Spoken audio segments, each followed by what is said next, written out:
Em busca da verdade. Conhecereis a verdade e a verdade vos tornará livres. João, capítulo 8, versículo 32. Plotino, o nobre filósofo, pai da doutrina neoplatônica, discípulo de Amônio Sacas, nascido em Licópolis, no Egito, elucidou com sabedoria, conforme se encontra nas Enéadas, volume 6. O conhecimento do Uno não vem por meio da ciência e do pensamento, mas através de uma presença imediata superior à ciência. Esse conceito sábio conduz o pesquisador ao encontro da intuição, veículo sutil para fazê-lo compreender a verdade universal, a causalidade de tudo e de todos, desde que através dos métodos convencionais, racionais, no conceito junguiano, mediante as outras funções psicológicas, sensação, sentimento e intelecto. Não consegue a identificação perfeita com a realidade. É através do processo de maturidade psicológica que o self se vai libertando das camadas que lhe dificultam o conhecimento, desde que, vitimado pelo ego com todas as suas heranças do primitivismo, especialmente na área dos instintos, mantém-se adormecido sem a possibilidade de libertar a essência divina de que se constitui. No largo processo da evolução, em algumas ocasiões, esse fenômeno dá-se naturalmente. Vezes outras, no entanto, é através da intuição, do insight, que se logra o apercebimento da unidade, da origem da vida e da sua fatalidade de retorno a ela, mantendo, no entanto, a individuação conquistada a longos esforços. Em face da grandiosidade e infinitude do conhecimento, uma existência corporal é insuficiente, em tempo e em oportunidade, para abarcar-se as leis e informações que dizem respeito à grandeza da vida, sendo indispensável o mergulho na esfera carnal, inúmeras vezes, de modo que se desenvolvam os seus germes em latência no cerne do self, depositário dos sublimes recursos de que se faz herdeiro. Essa intuição, no entanto, é resultado da conquista do superconsciente antenado com as fontes geradoras da vida, após a superação da sombra e dos outros arquétipos que trabalham pela preservação dos conflitos, da lógica, apenas advinda do intelecto, libertados do inconsciente coletivo e integrados no eixo ego-self. A função da psicologia analítica é atender às necessidades profundas do ser humano, procurando despertá-lo para a sua realidade transcendental, trabalhando-lhe os valores nobres adormecidos, mediante os quais consegue identificar-se realmente com a vida, libertando-se de todas e quaisquer manifestações do sofrimento, sob qual disfarce se apresente. A busca da saúde é essencial ao ser humano, em razão do anseio pelo bem-estar que lhe amplia os horizontes do entendimento em torno dos objetivos que lhe dizem respeito e das possibilidades de tornar a existência terrestre apetecida e rica de bênçãos. Nesse sentido, o equilíbrio mente, corpo, emoção é essencial, favorecendo-o com a harmonia defluente das aquisições diárias sobre os conflitos e diluição deles mediante a aquiescência dos sentimentos em perfeita identificação com o self. A verdade a que nos referimos não tem conotação religiosa ancestral, mística ou castradora, que impede a vivência das funções orgânicas da vida humana sob justificações sofistas e propostas masoquistas.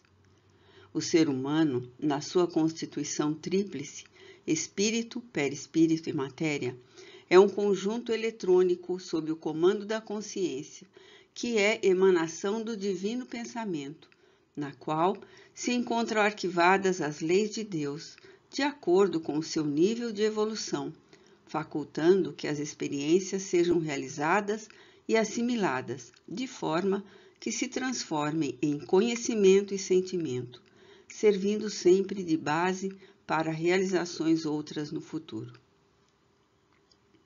Referimos-nos, desse modo, à verdade que, filosoficamente, tem um caráter universal, não dependendo de circunstâncias nem de locais, que flui do uno, conforme o multimilenário conceito hinduísta.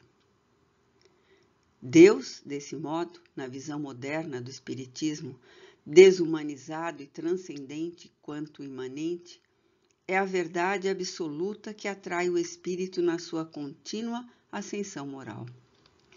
Por outro lado, a sua representação psicológica é facilmente detectada com a plenitude, a harmonia, o estado luminoso integral. Se, no entanto, esse indivíduo humano não conseguir a perfeita identificação dos elementos de que se constitui, por meio do equilíbrio fisiopsíquico, permanecerá em lutas contínuas, internas e externas, do si mesmo, deslocado, vencido pela sombra que o amarfanha e que lhe retira os ideais de enobrecimento e de libertação dos ativismos infelizes. Intuitivamente, todos sentem que algo transpessoal existe e os arrasta na sua direção no verdadeiro deltropismo. O nobre Jung entregou a preciosa existência ao estudo da realidade, utilizando-se do que se denomina objetiva para penetrar naquela que vai além dos sentidos, legando à humanidade a inapreciável contribuição das suas reflexões, observações e práticas no estudo de transcendência do ser, da sua constituição, da sua origem e do seu destino.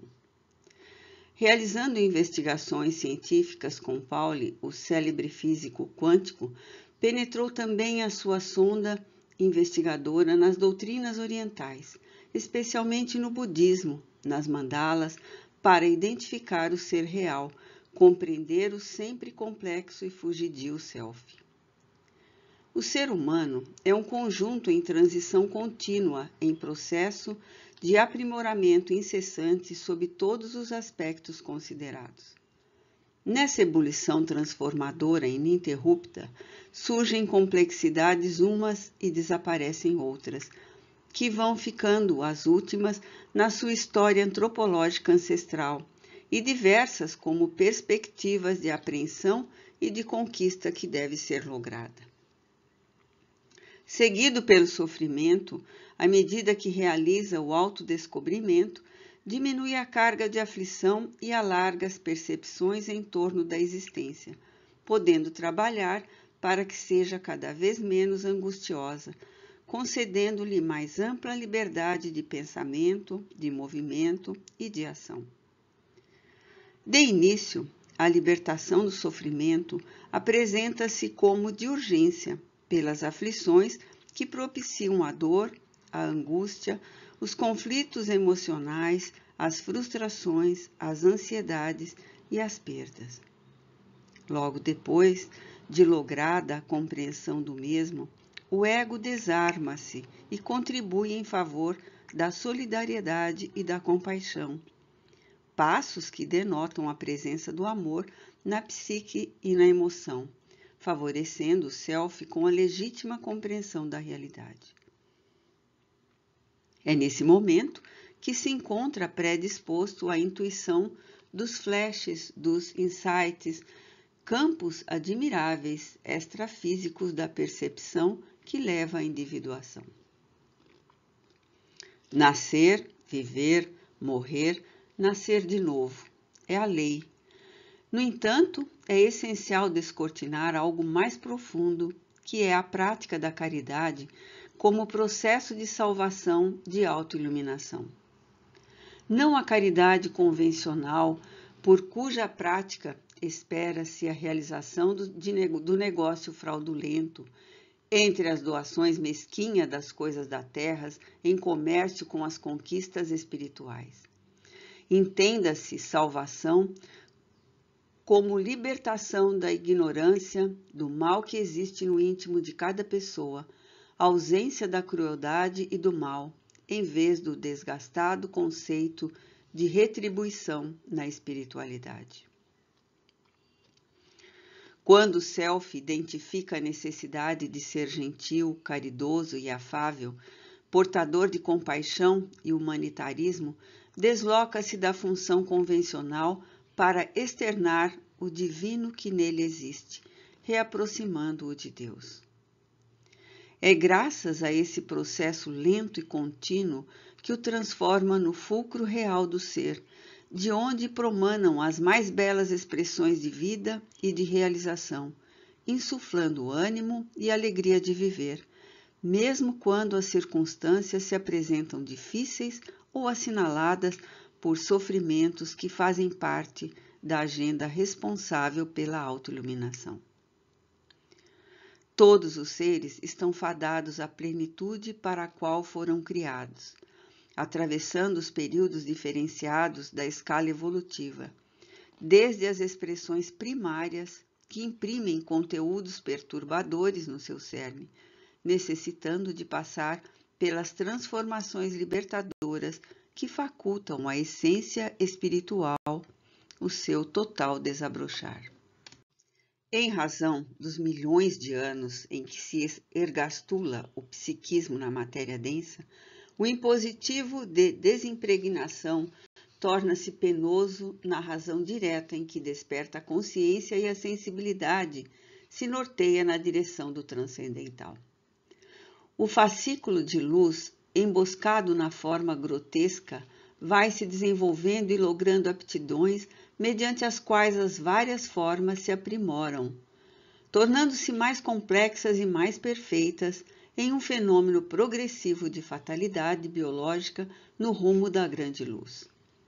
Transferindo-se de uma para outra etapa, as experiências apresentam-se carregadas das heranças ancestrais, exigindo esforço para as alterações compatíveis com o novo nível de despertamento, até atingir o período soberano da razão, quando a sensibilidade e as percepções fazem-se mais aguçadas, abrindo espaço para a compreensão do sentido da vida e a conquista legítima da realidade. Nessa trajetória, o binômio saúde e doença apresenta-se assinalado por muitas dificuldades de ordem fisiológica, psicológica e mental, que devem desaguar na harmonia propiciatória do equilíbrio pleno.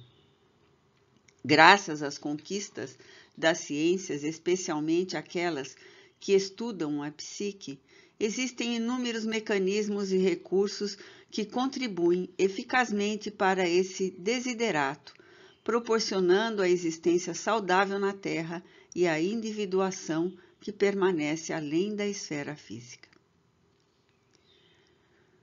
O presente livro é mais uma tentativa de nossa parte, buscando contribuir com os estudiosos de si mesmos, interessados na libertação real das aflições e não somente na solução dos sintomas, de modo que possam fruir de bem-estar durante a vigiliatura carnal, entendendo as suas causas, ao mesmo tempo encontrando os recursos especializados para impedir-lhes o surgimento dos efeitos, e quando estes ocorrem, diluí-los de maneira sábia, resultando em alegria de viver, de pensar e de agir.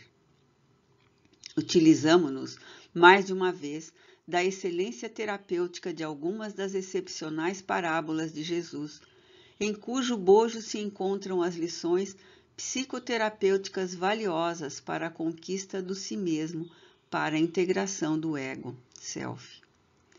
De grande atualidade, produzem um efeito saudável em todo aquele que as lê com seriedade e interesse, procurando entendê-las no seu significado legítimo, arrancando da letra que mata o espírito que vivifica.